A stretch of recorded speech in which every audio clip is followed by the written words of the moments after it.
그래서 오셔도 됩니다.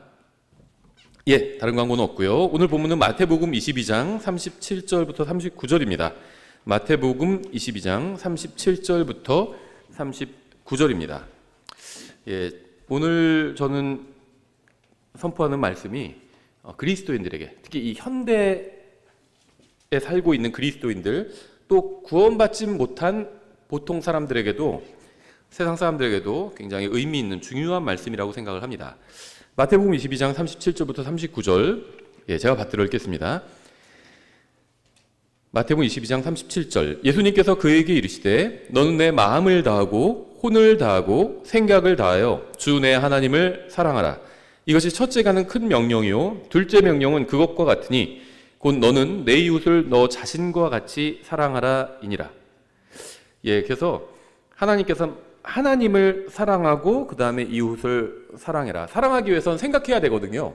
하나님에 대해서 생각하고 하나님 말씀을 생각하고, 그래서 그 말씀을 따르고 말씀대로 살고, 그 다음에 또 다른 사람들을 생각하고, 그러면요 정신이 오히려 굉장히 건강해집니다. 영적으로도 건강해지고 정신적으로도 건강해집니다.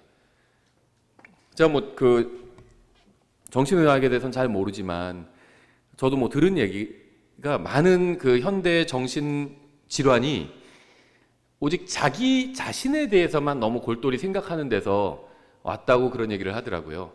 너무 자기 자신에 대해서만 생각하면 오히려 문제가 생깁니다. 하나님을 생각하고 다른 사람들을 생각하면 오히려 영적으로도 정신적으로도 건강해질 수 있습니다. 먼저 잠깐 기도하겠습니다. 하나님 아버지, 선포되는 말씀을 통해 주님께서는 영광을 받으시고 저에게는 은혜를 내려주시기 원합니다. 주님의 말씀이 저희의 믿음과 섞여서 저희 안에서 열매를 맺게 되기를 원합니다. 예수님의 이름으로 기도드렸습니다. 아멘. 신약 성경은 구원받은 그리스도인들에게 육체적인 건강은 약속한 적이 없습니다. 하지만 정신적인 건강, 영적인 건강은 약속하고 있습니다.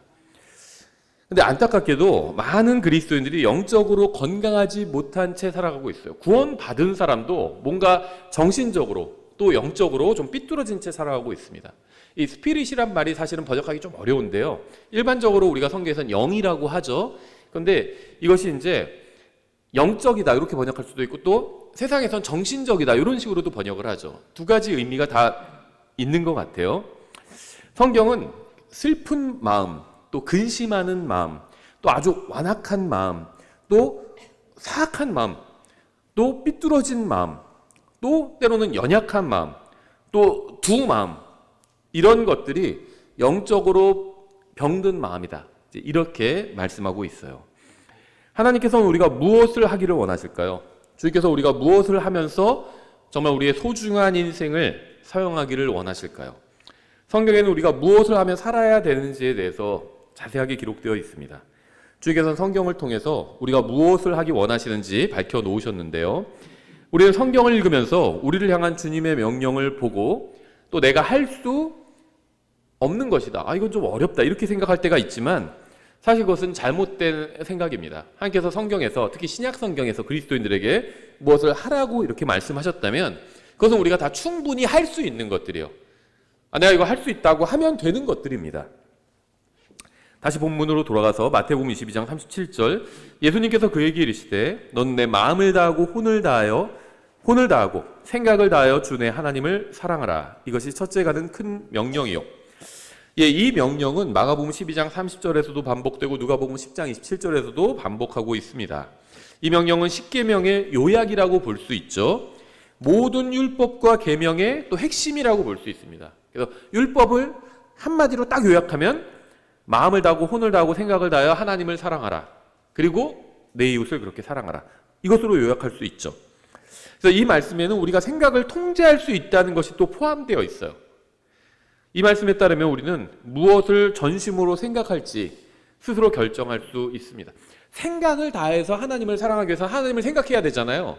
그러니까 생각을 통제할 수 있다는 겁니다. 또 마음을 다해서 하나님을 사랑하고 말씀하고 있잖아요. 그러니까 마음도 통제할 수 있다는 거예요. 그러니까 사람이 마음과 생각을 통제할 수 있다는 겁니다. 오늘날 수많은 사람들이 정신적인 문제를 가지고 있어요. 저도 제가 유명한 목사가 아니니까 전화가 많이 오지는 않지만 자, 이제 전화번호를 공개를 해놨잖아요.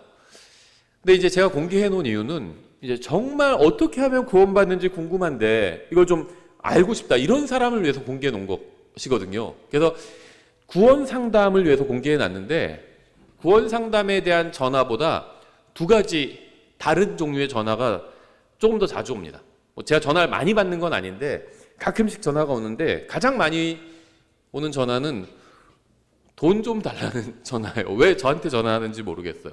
저도 없어요. 그건 전화하지 마십시오. 제가 해결해 줄 수 있는 게 아닙니다.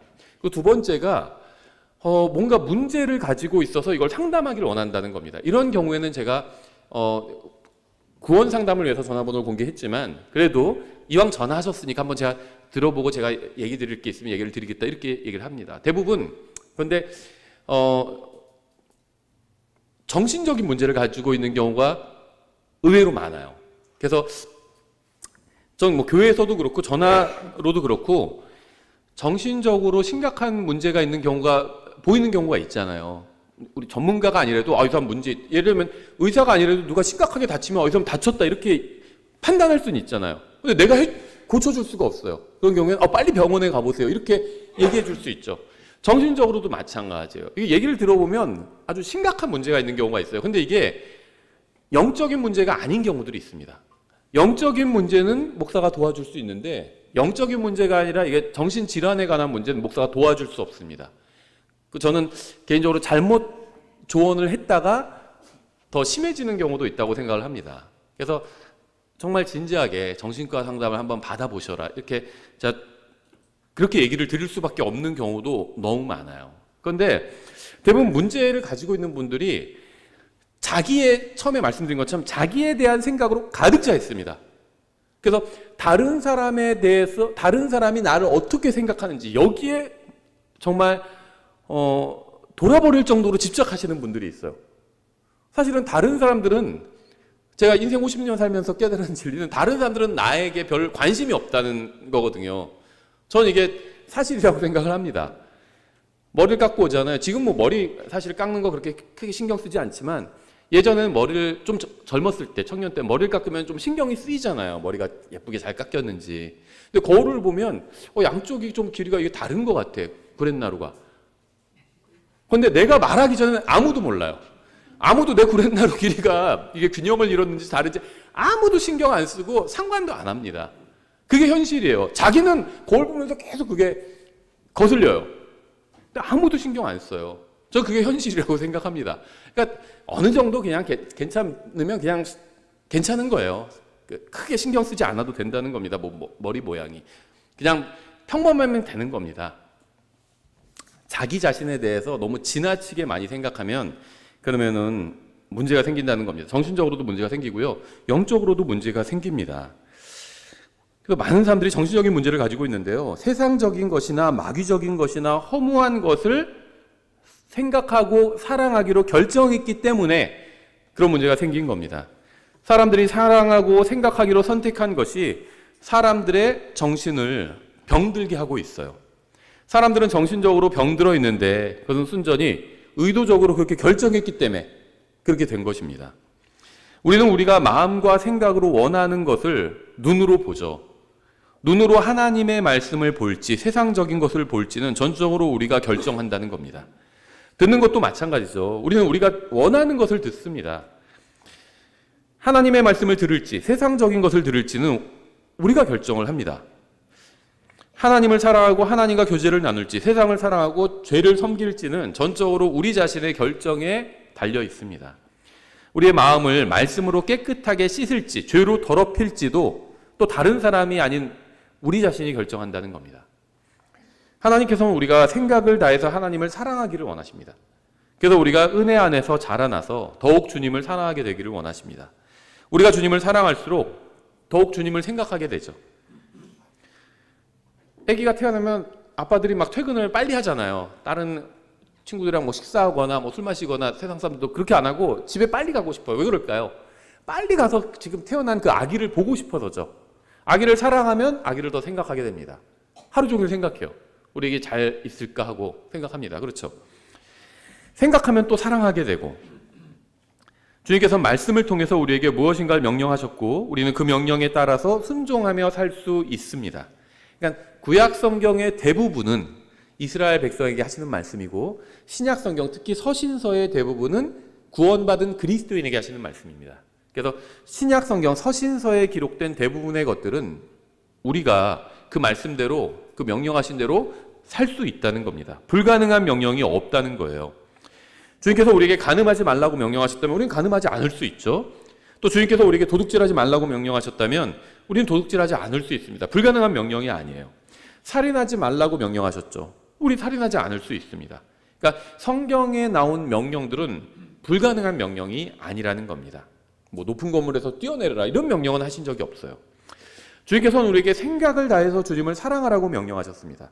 살인하지 말라는 말씀이나 간음하지 말라는 말씀이나 도둑질하지 말라는 말씀처럼 생각을 다해서 주님을 사랑하는 말씀도 불가능한 명령이 아닙니다.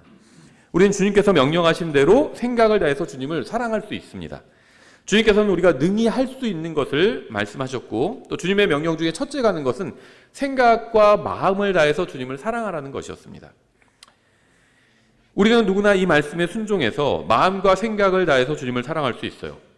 새겨 만든 형상을 만들지 말라는 말씀에 순종해서 형상을 만들지 않을 수 있는 것처럼 마음과 생각을 다해서 사랑하라는 말씀에도 충분히 우리가 원한다면 할 수 있다는 겁니다. 영적으로 우리가 성장하고 건강해지기 위해서는 마음과 생각을 다해서 누구를 사랑할지 결정해야 합니다. 그러니까 믿음은 어떻게 보면 결단을 내리는 겁니다. 제가 결정하는 거예요. 받아들이기로 결정하는 게 믿음이라 이렇게 볼 수 있습니다. 요한복음 1장 12절에 하면 믿음은 받아들이는 거죠. 근데 거기에 하나를 더한다면 받아들이기로 결정하는 겁니다. 왜냐하면 요한복음에서 믿음이 받아들이는 것이다 1장에서 이렇게 설명하고 있는데 요한일서에서는 믿음은 인정하는 것이다 이렇게 설명하고 있거든요. 그래서 아들을 인정하는 자에게는 아버지가 있고 이렇게 말씀하고 있잖아요. 아들을 받아들이면 아버지가 성령님을 통해 내 안에 들어오시는 거잖아요. 하나님 아버지가 들어오시는 거죠. 성령님을 통해서. 그래서 믿음은 받아들이는 것이고 인정하는 겁니다. 다른 말로 하면 무엇을 받아들일지 결정하는 거예요. 그게 믿음입니다. 성장하는 것도 이 믿음에 달려 있다는 겁니다. 하나님의 말씀을 받아들이고 그래 이 말씀이 진리고 난 이 말씀대로 살아야 돼 이렇게 인정하면 성장할 수 있다는 겁니다. 마음과 생각을 다해서 하나님을 사랑하지 않고 다른 것들을 사랑하는데 몰두해 있기 때문에 영적으로 별로 성장하지 못하고 있는 겁니다. 구원받는 순간에도 마음과 생각을 다해서 하나님을 사랑해야 합니다. 문제는 주님을 향한 이런 사랑이 이제 지속되지 못한다는 거죠. 어떤 사람은 며칠간 주님을 사랑하기도 하고 또 어떤 사람은 몇 달간 주님을 사랑하기도 합니다. 구원받은 대부분의 사람들은 마음과 생각을 다해서 주님을 사랑하는 마음을 계속 유지하지 못하고 있어요. 이게 이제 문제인 거죠. 그래서 영적으로 성장하지 못하는 것이고 다른 사람들처럼 정신이 구원받은 사람도 병들어 있는 경우들이 있다는 겁니다. 누가복음 12장 22절에서 이렇게 말씀하고 있어요. 자기 자신에 대해서 너무 지나치게 몰입해서 생각하고 걱정하고 염려하고 이러지 말라는 겁니다. 누가복음 12장 22절 또 그분께서 자기 제자들에게 이르시되 그러므로 내가 너희에게 이르노니 너희 생명을 위해 무엇을 먹을까 몸을 위해 무엇을 입을까 염려하지 말라. 생명이 음식보다 소중하며 몸이 옷보다 소중하니라. 까마귀들을 생각해보라. 그것들은 씨 뿌리지도 아니하고 거두지도 아니하며 창고나 곳간에도 갖고 있지 아니하되 하나님께서 그것들을 먹이시다니 하물며 너희는 그 날짐승들보다 얼마나 더 나으냐.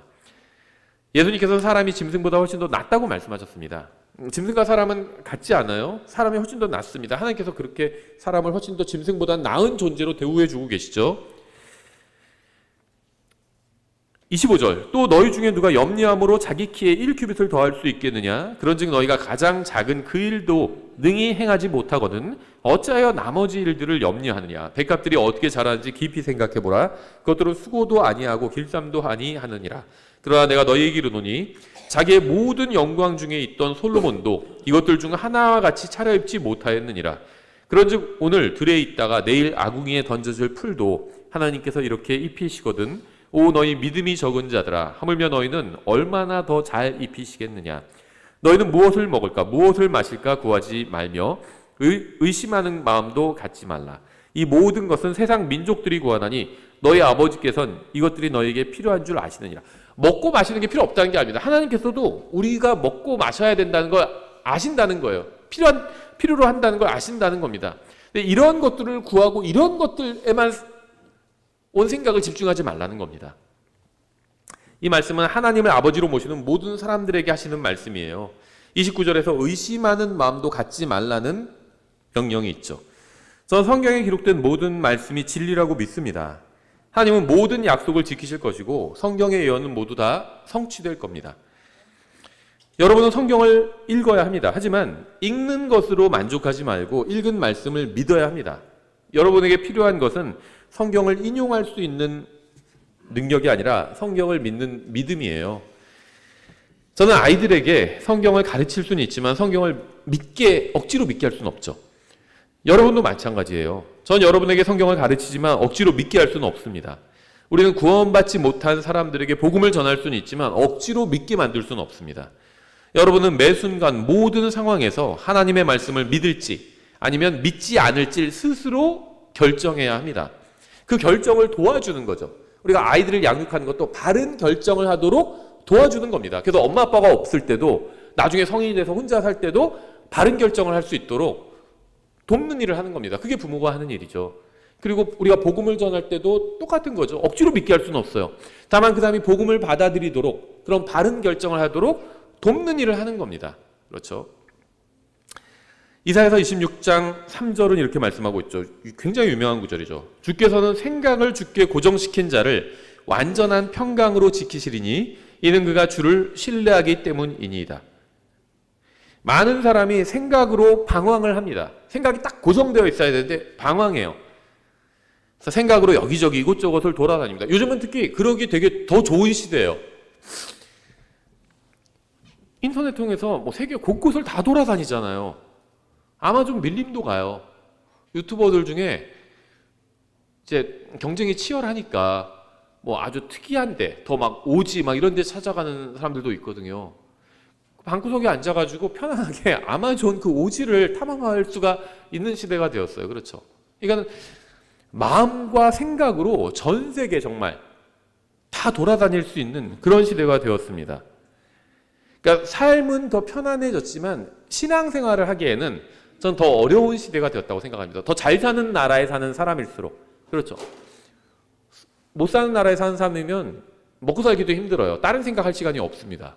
근데 잘 사는 나라에 사는 사람일수록 여유가 생겨요. 그렇죠? 조금 일해도 쉼을 많이 가질 수 있잖아요. 그럼 쉬는 시간에 좋은 일 생각을 하면 좋은데 그게 아니라 쓸데없는 생각을 많이 하게 된다는 거죠. 만약 여러분이 영적으로 게으르다면 그것은 하나님 때문이 아닙니다. 여러분이 하나님의 말씀대로 살지 않아서 일어난 일에 대한 책임은 하나님께 있는 것이 아니라 여러분 자신에게 있습니다. 왜냐하면 여러분에게 일어난 거의 대부분의 일들은 여러분이 결정한 거거든요. 결정하지 못한 것도 있어요. 근데 그런 몇 가지, 뭐 한국에서 태어나고 우리 부모님 자녀로 태어나고 이런 건 내가 결정한 건 아니죠.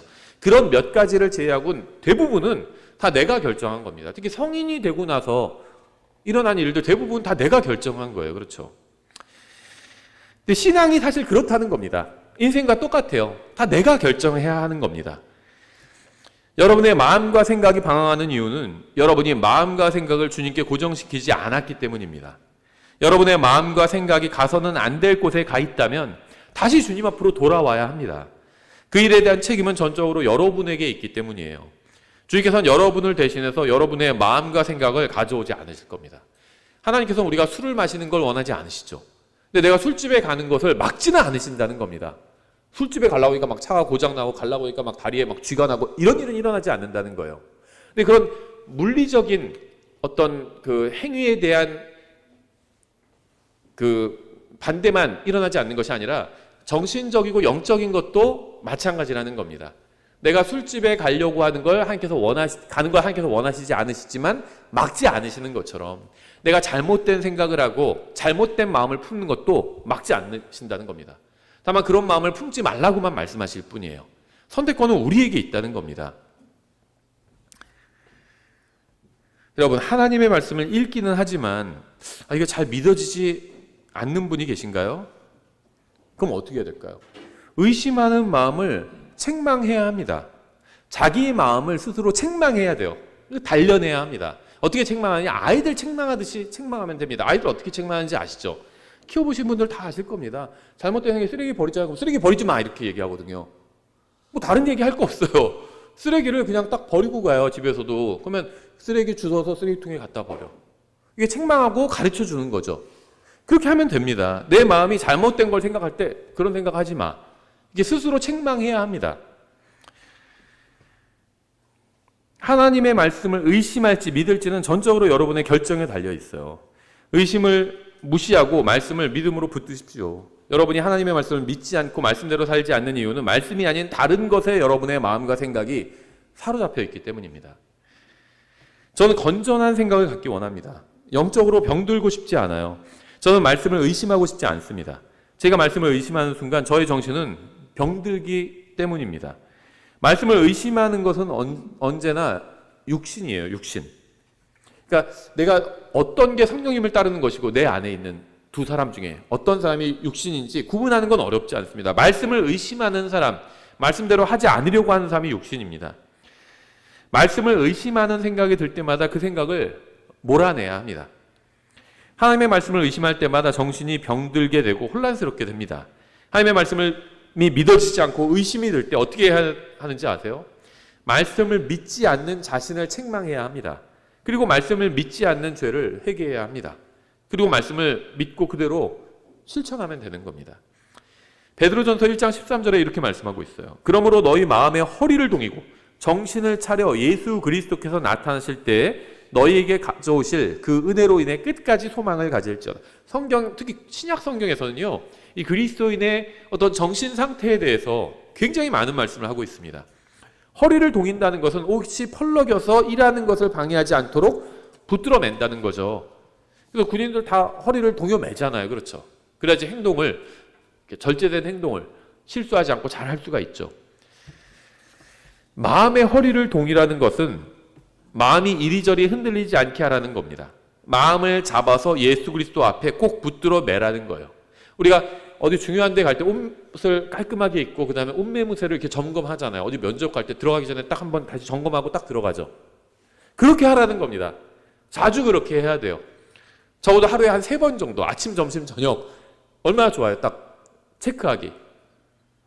자기 마음과 생각도 점검해 봐야 합니다. 마음의 허리를 동이고 정신을 차려서 하나님의 말씀을 믿지 못하게 막는 것 중에 하나가 바로 상상입니다. 정신을 차리고 하나님의 말씀을 신뢰하지 못하게 막는 것 중에 하나가 상상입니다. 성경은 사람의 상상에 대해서 굉장히 부정적으로 말씀합니다. 거의 한 99%라고 말할 수 있을지 모르겠지만 95% 이상이에요.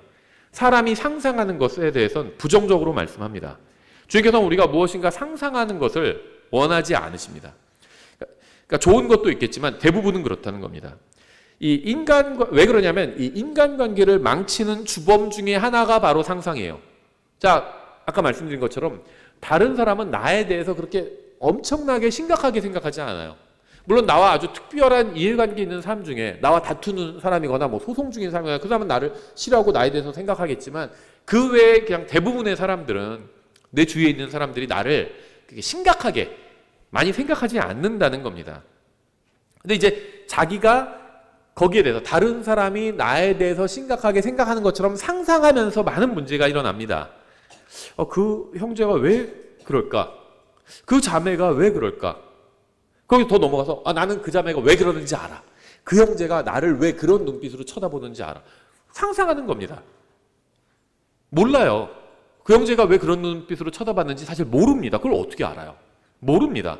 내가 하나님이 아닌데 어떻게 알아요? 다른 사람이 어떤 마음으로 나를 쳐다보는지 어떻게 알아요? 어떤 의도로 나에게 그런 얘기를 했는지 내가 추측할 수는 있지만 100% 알 수는 없습니다. 그렇죠? 아무도 다른 사람의 마음을 알 수 없어요. 오직 하나님만 아십니다.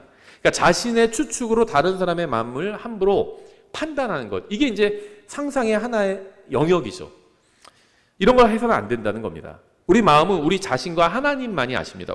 때로는 우리 자신도 잘 모를 때가 있어요. 내 마음을 나도 모를 때가 있잖아요. 하나님만이 정확하게 아십니다. 그러니까 나도 내 마음을 잘 모를 때가 있는데 내가 다른 사람 마음을 어떻게 알아요? 이걸 없애야 된다는 겁니다. 그런데 이게 쉬운 일은 아니에요. 저도 이렇게 얘기하지만 제가 다른 사람의 마음을 함부로 재단할 때가 많거든요. 저는 나한테 그런 의도로 말했겠지. 근데 그건 몰라요. 그러지 않을 수도 있어요. 눈빛이나 표정만 보고 추측과 상상을 더해서 다른 사람의 마음과 생각을 단정하지 마십시오. 불필요한 일들입니다. 저 형제는 나를 미워해. 저 자매는 나를 미워해. 정말 미워하는지 아닌지 그건 아무도 모릅니다. 아이들 중에 이제 저희 집에도 오겠죠. 그런 일이. 사춘기가 오면 사춘기가 뭐 지나가야 되는 통과 의례잖아요. 올 거라고 보고요. 대비를 해야 된다고 생각을 합니다. 근데 엄마는 날 미워해. 이렇게 생각하는 딸들이 많아요. 아빠는 날 미워해. 이렇게 생각하는 아들들도 있고. 그런 딸들에게 제가 미리 말씀을 드리겠습니다. 항상 미워하는 것은 아닙니다. 가끔씩 미워하는 건 맞을 수도 있어요. 그런 식으로 행동하면 미워하죠. 항상 미워하는 건 아니에요. 그리고 가장 마음속 깊은 곳엔 사랑이 있습니다. 공부하지 않고 말을 듣지 않을 때만 미워하는 거지 항상 미워하는 건 아닙니다. 많은 사람이 인터넷이나 책이나 TV에서 본 것을 기준으로 삼기 때문에 관계가 망가져 버립니다. 항상 하나님의 말씀이 기준이 되어야 합니다. 인터넷이나 책이나 TV는 실제가 아니에요. 과장된 것들이 굉장히 많습니다. 조회수를 높이려고, 판매 부수를 높이려고 과장하는 것들이 많이 있어요.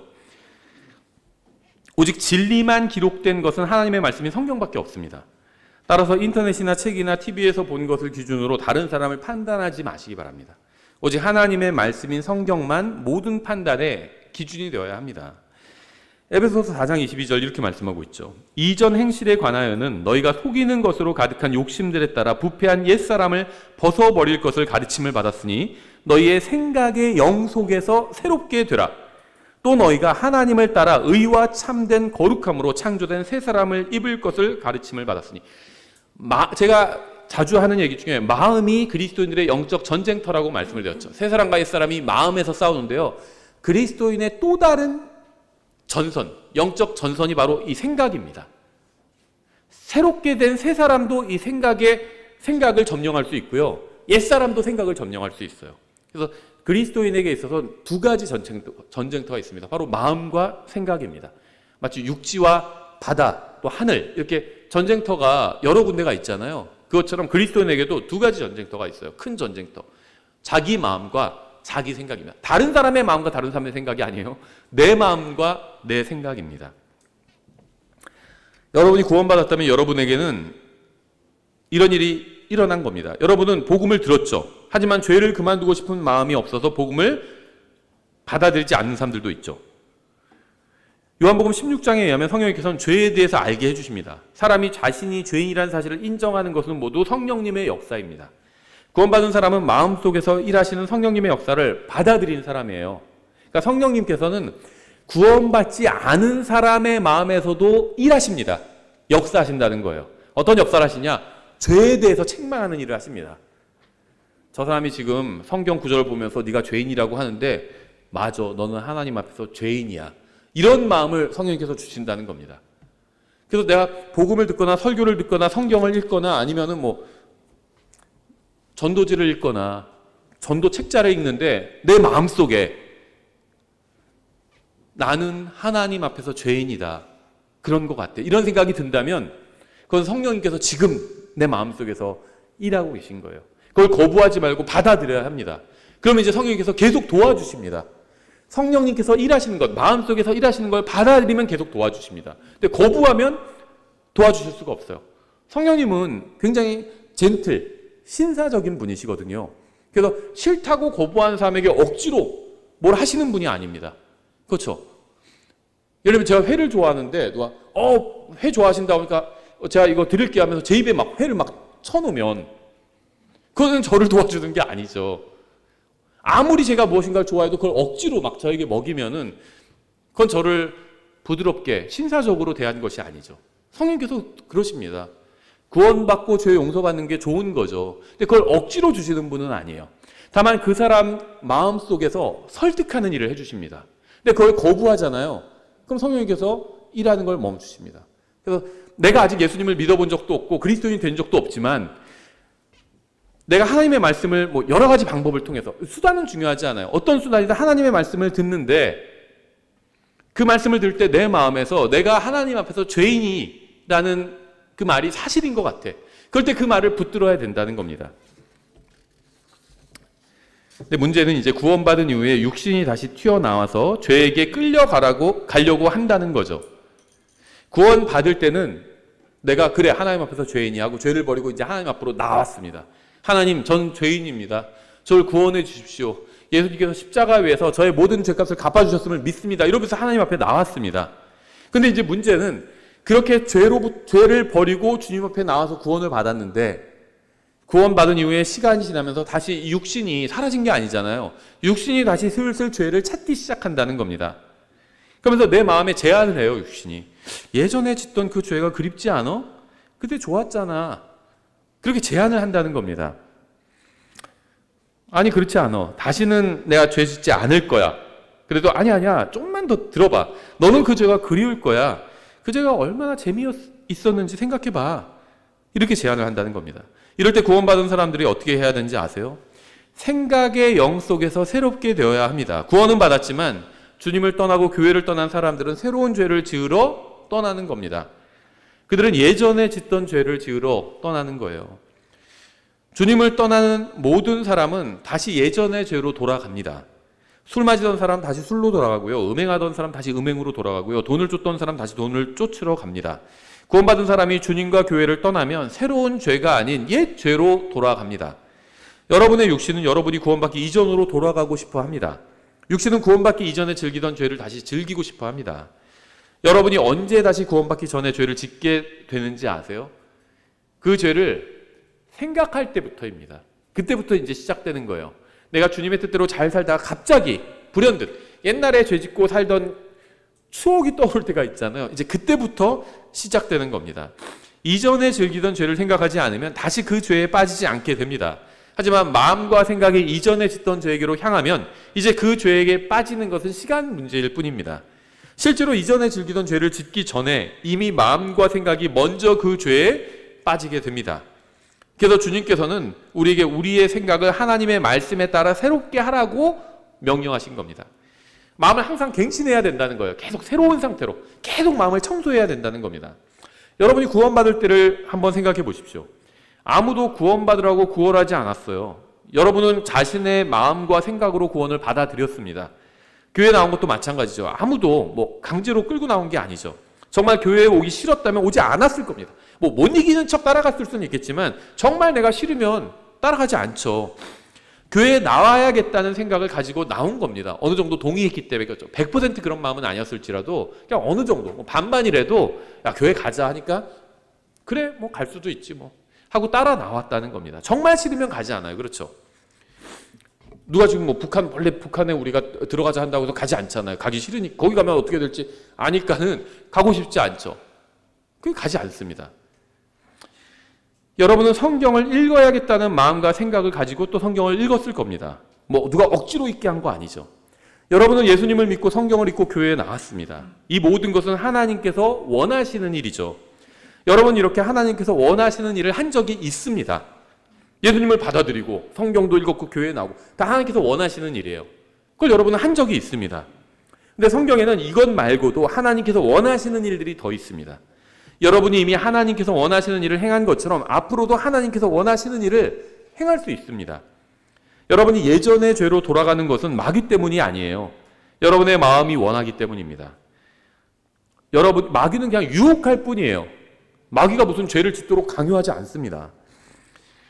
여러분이 마음과 생각을 잘 지킨다면 여러분은 결코 예전의 죄로 돌아가지 않을 겁니다. 아담과 이브가 선악과를 먹고 죄를 지은 것도요. 마귀가 글로 유혹한 게 아닙니다. 글로 갔어요. 그 나무 아래로 갔습니다. 그러니까 마귀가 거기서 유혹한 거죠. 제안한 거죠. 하나님께서 이런 말씀하셨지만 그 말씀 다 사실 아닐 수도 있어. 오히려 너희가 하나님께서 하지 말라고 하신 거를 하면 더 너희 기분이 좋아지고 너희 좋아질 수도 있어. 이런 제안을 한 거잖아요. 아담과 이브가 가기 싫은데 마귀가 좀 놀다 가시죠 하면서 억지로 선악과 아래로 끌고 간 것이 아니라는 겁니다. 새롭게 태어난 영이 가지고 있는 생각을 계속 붙들어야 합니다. 그래야 이전의 죄로 다시 돌아가지 않을 수 있어요. 빌립보서 2장 1절 이렇게 말씀하고 있습니다. 그러므로 그리스도 안에서 무슨 안위나 사랑의 무슨 위로나 성령의 무슨 교제나 무슨 인정이나 긍휼이 있거든 너희는 같은 생각을 품고 같은 사랑을 가지며 한 마음과 한 생각이 되어 내 기쁨을 성취하라. 어떤 일도 다툼이나 헛된 영광으로 하지 말고 오직 겸손한 생각으로 각각 자기보다 남을 더 낮게 여기며. 다른 사람과 경쟁하는 것은 주님의 뜻이 아니죠. 다른 사람보다 자신이 낫다고 생각하는 것도 건전한 생각이 아닙니다. 계속해서 4절에 각 사람이 자기 일들만 돌아보지 말고 각 사람이 남의 일들도 돌아보라. 너희 안에 이 생각을 품을지니 그것은 그리스도 예수님 안에도 있던 생각이라. 그러니까 하나님께서 사람을 만드실 때 이렇게 만드신 겁니다. 타락한 사람은 제가 그런 얘기를 종종 할 때가 있죠. 예수님 모양의 구멍이 있다. 그래서 예수님으로 마음을 채우기 전에는 그 무엇으로도 채워지지 않아요. 근데 그것 외에도 하나님께서 사람을 만드실 때 또 하나 넣어 놓으신 것이 있는데 자기 자신만 생각하면 정신적으로 오히려 황폐해지게 만드셨습니다. 다른 사람을 생각해야 오히려 풍성해지게 만드셨어요. 낙심하거나 우울한 마음을 가진 이유는 이 세상 그 무엇보다 자신을 사랑하기 때문입니다. 자기만 생각해요. 자기만 사랑해요. 근데 하나님께서 주신 가장 좋은 해결, 하나님의 말씀은요 그냥 이렇게 하면 하나님 기분이 좋아져서 이렇게 해라 이런 의미가 아니에요. 사람에게 가장 좋은 말씀하신 겁니다. 근데 무엇이 사람에게 가장 이롭고 좋으냐? 하나님을 사랑해야 돼요. 그래서 사람에게 이롭고 좋습니다. 이 세상 진리에도 많이 이 세상, 그러니까 일어난 일들에도 많이 적용해 볼 수 있어요. 가족이 서로 사랑해야 되죠. 그럼 어떻게 되죠? 가정 생활이 더 즐거워져요. 아무리 하는 일이 잘 돼도요, 가정에 막 불화가 생기면요, 마음이 괴롭습니다. 근데 하는 일이 좀 많이 잘 되지 않아도, 때로는 어려워도요, 가족이 서로 사랑하면요, 견딜 수 있어요. 어려움도. 그렇죠. 이게 사랑의 힘입니다. 이 세상 사람 중에 하나님을 믿지 않는 사람도 이런 사랑의 힘을 이용하면서 사는 사람들이 있죠. 성경의 원리를 이용하면서 사는 겁니다. 이게 현명한 거예요. 우리가 하나님을 믿는 우리는 더 이 성경의 원리를 이용하면서 살아야겠죠. 서로 사랑하면서 살수록, 가족이 서로 사랑하면서 살수록 그게 힘이 됩니다. 나를 더 건강하게 만들어요. 근데 가족을 사랑하지 않고 자기 자신만 사랑해요. 왜 바람피고 그럴까요? 자기 자신만 사랑하기 때문이죠. 가족을 사랑하지 않고. 근데 그 결과가 어떻게 되죠? 비참함이 남게 돼요. 바람피고 가정에 충실하지 않으면 좋은 상황이 생기지 않습니다. 어려운 상황이 생기고 괴로움이 남게 됩니다. 그렇죠? 가족이 서로 사랑하면 사랑할수록 가족 멤버들, 서로 사랑하는 그 사람들에게 그게 큰 힘이 되고 이득이 된다는 거죠. 하나님도 마찬가지. 하나님은 사람을 만드신 창조주고요. 우리는 창조물입니다. 하나님이 우리를 사랑하시고 우리가 하나님을 사랑할 때 더 풍요로워진다는 거예요. 그 마음이 더 안정을 찾고요. 영적으로 건강해진다는 겁니다. 하나님만 좋자고 너희가 하나님을 사랑해라 이렇게 말씀하신 것이 아니라는 거예요. 사람이 그렇게 할 때 그게 사람에게 가장 유익하기 때문에 그런 말씀하신 거거든요. 근데 거기서만 끝나는 것이 아니라 다른 사람을 사랑하는 것도 그런 힘을 낸다는 겁니다. 하나님을 사랑하고 다른 사람을 사랑하면요, 자기 자신이 건강해진다는 거예요. 그래서 가족을 사랑하는 게 다른 사람 사랑하는 거잖아요. 그게 하나님 사랑하는 건 아니잖아요. 하나님을 사랑하면 영적으로 내가 풍성해지는 것처럼 내가 가족을 사랑하면 마음이 안정을 얻게 돼. 가족들이 서로 다 사랑하면 마음이 안정을 얻게 되잖아요. 그것처럼 그게 다른 사람을 사랑하는 거예요. 그러면 내 마음이 안정을 얻게 됩니다. 다른 관계도 마찬가지죠. 교회에 와서 다른 사람 미워하기보다는 서로 사랑하면 관계가 훨씬 좋아지고 마음이 더 풍성해진다는 겁니다. 그렇죠? 안정을 찾게 되고. 우울한 마음을 가진 이유는요, 자기 자신을 사랑하기 때문입니다. 자기 자신만. 극도로 사랑하기 때문이에요. 자기 자신에게만 대해서만 생각하고. 병든 정신을 가진 이유는 세상이 자신을 중심으로 돌아가야 한다고 생각하기 때문입니다. 자신은 이 세상에서 행복하게 살아야 한다고 생각하거나 더 나은 환경에서 살아야 한다고 생각하기 때문에 정신이 병들게 되는 겁니다. 주님께서는 성경 어디에서도 구원받은 사람은 이 세상에서 항상 행복하게 살게 된다고 하거나 더 나은 환경에서 살게 될 것이라고 말씀하신 적이 없어요. 이 세상에서 편하게 살게 될 것이다. 구원받은 사람은 죽을 때까지. 그렇게 말씀하신 적이 없습니다. 주님께서 빌립보서 2장에서 무엇이라고 말씀하셨는지 아시죠? 건전한 생각을 갖기 위해선 자신을 사랑하는 것을 그만둬야 한다는 겁니다. 첫째 자리에 하나님을 사랑하고요.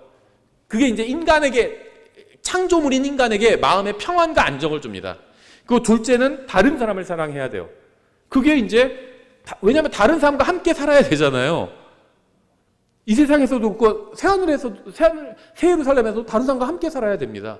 그러니까 사랑해야 편안해집니다.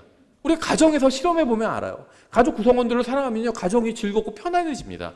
근데 미워하면요, 불편해지죠. 행복한 결혼 생활을 유지하려면 어떻게 해야 될까요? 자신보다 상대방을 더 사랑하면 됩니다. 자신을 사랑하라고 요구하지 말고 먼저 상대방을 사랑하면 됩니다. 좋은 친구 관계를 유지하려면 어떻게 해야 할까요? 자신이 아니라 상대방 사랑하면 됩니다.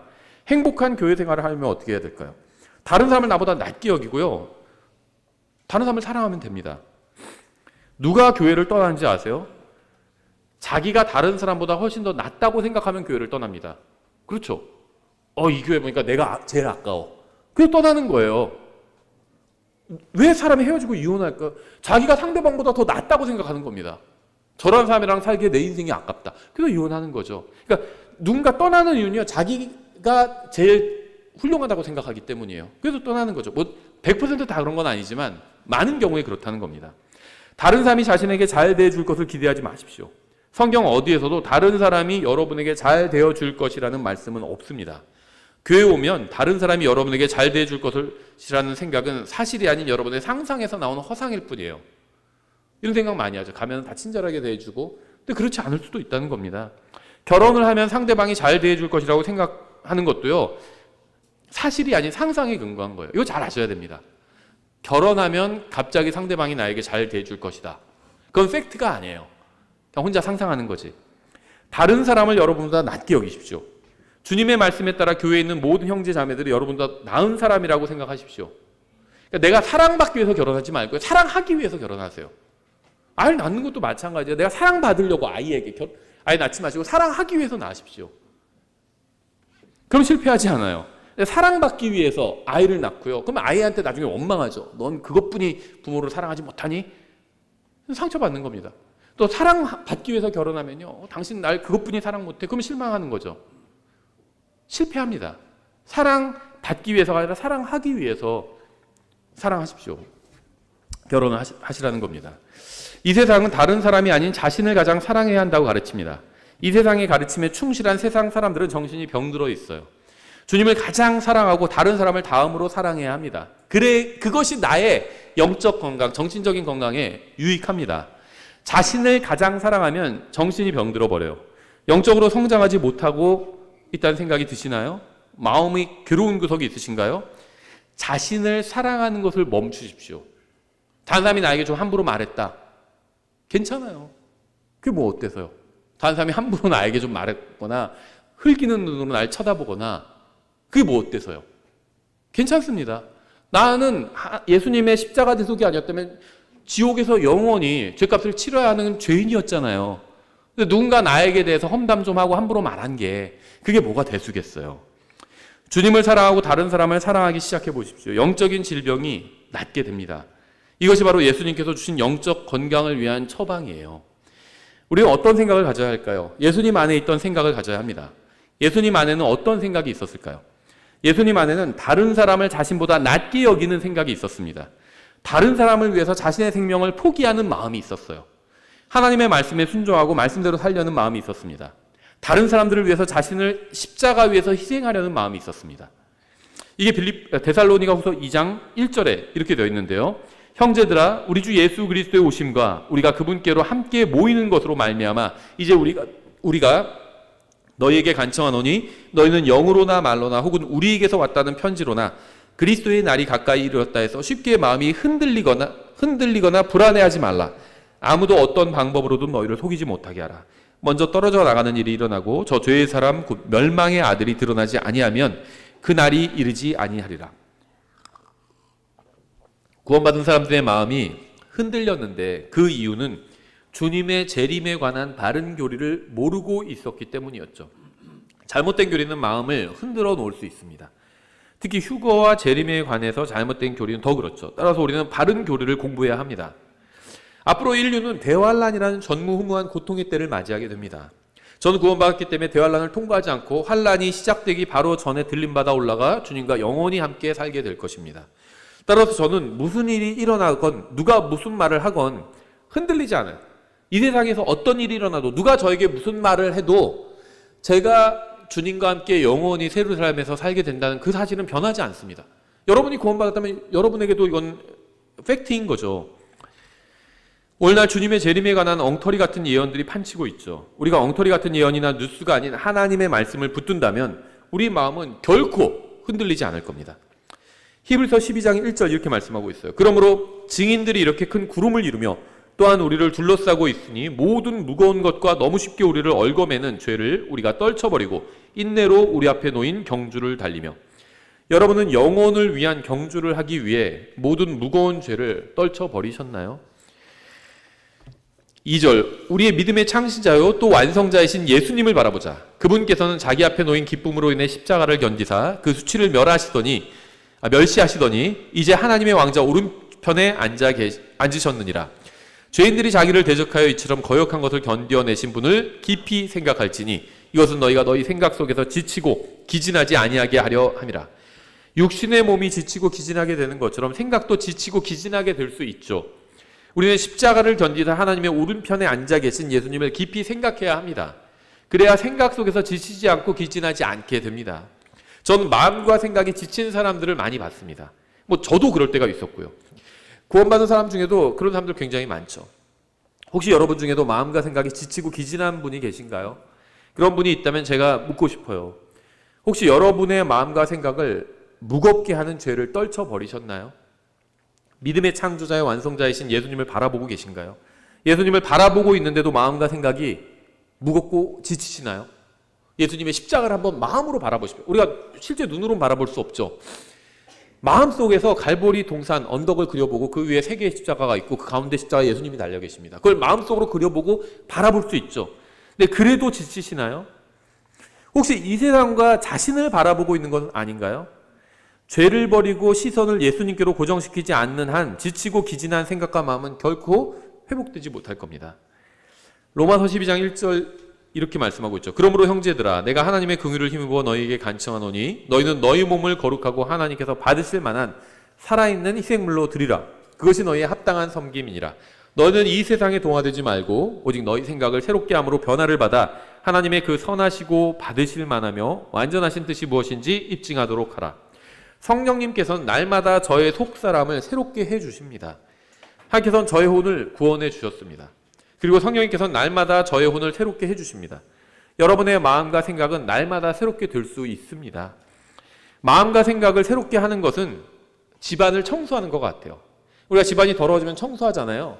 그렇게 마음과 생각도 주기적으로 청소해야 합니다.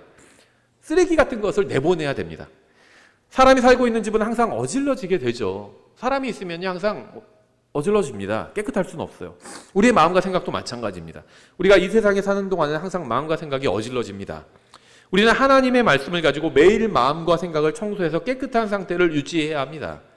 집안을 자주 청소하지 않으면 먼지와 쓰레기가 쌓이고 냄새가 나는 것처럼 우리의 마음도 마찬가지입니다. 생각도 마찬가지고요. 하나님의 말씀으로 자주 씻어내지 않으면 우리의 마음과 생각은 금방 더러워집니다. 우리의 입에서 불평과 불만과 비방과 험담이 나오는 이유는 말씀으로 마음과 생각을 깨끗하게 청소하지 않았기 때문이에요.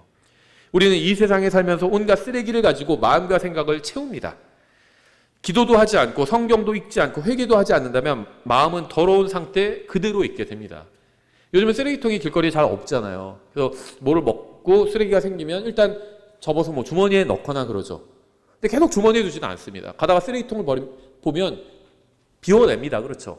마음과 생각도 그렇게 해야 한다는 겁니다. 살다 보니까 잘못된 더러운 생각이 들 수도 있어요. 근데 그거를 회개하면서 비워내야 한다는 겁니다. 씻어내야 된다는 거예요. 여러분은 하나님의 말씀으로 마음과 생각을 깨끗하게 청소하고 계신가요? 아니면 더러운 상태 그대로 두고 계신가요? 우리가 그런 얘기 하는 경우들이 있죠. 집이 막 돼지우리 같으면 야 정신병 걸리겠다 이런 얘기 할 수 있죠. 마음과 생각이 이 세상의 온갖 오물들로, 그런 오물들 어디서 오는 줄 아세요? 여러 군데서 옵니다.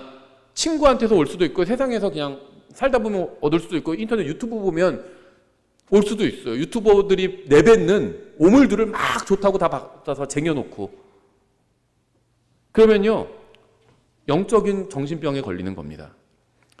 모든 더러운 것을 마음과 생각에서 몰아내십시오. 하나님의 말씀과 일치하는 것만 마음과 생각에 남겨두십시오.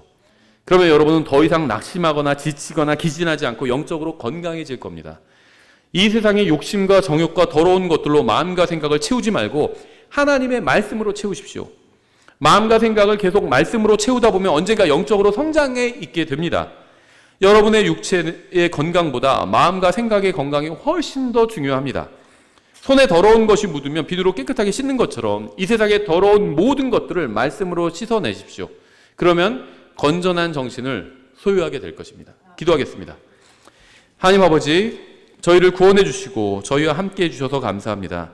저에게 말씀을 주셔서 저희가 방황하지 않고 살 수 있게 해주셔서 감사합니다.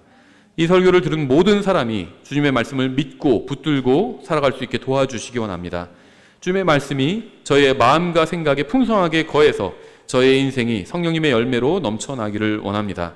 감사드리며 예수님의 이름으로 기도드렸습니다. 아멘.